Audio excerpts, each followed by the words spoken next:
Uang PWA hasil pungutan terhadap wisatawan asing itu tidak boleh dipergunakan untuk keperluan lain di luar perlindungan kebudayaan dan lingkungan alam Bali.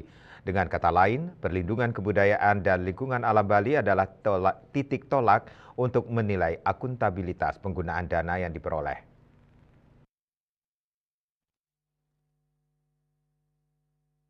Menurut Wakil Ketua Umum Kadin Bali Bidang Pariwisata dan Investasi Agus Mahusada, hal tersebut sesuai Perda 6 tahun 2023 tentang PBWA UPKLAB bagian menimbang.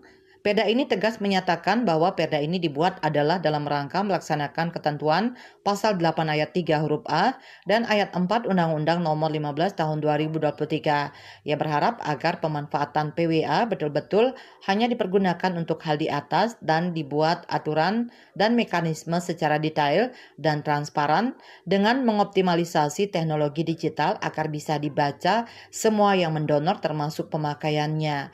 Ini juga menjadi pertanggungjawaban semua frontliner pariwisata saat menjelaskan lebih lanjut menjadi pasti agar sistem digital yang dipakai adalah in-time presentation sehingga semua stakeholder pariwisata dan wisatawan asing bisa tahu apa progres pungutan dan pemanfaatan yang sudah dipertanggungjawabkan dan accountable. Mengingat semua PWA akan menjadi PAD, maka perlu adanya aturan dan mekanisme pemakaian yang disampaikan untuk ketiga dinas, yaitu Dinas Kebudayaan, Lingkungan Hidup, dan Dinas PMA.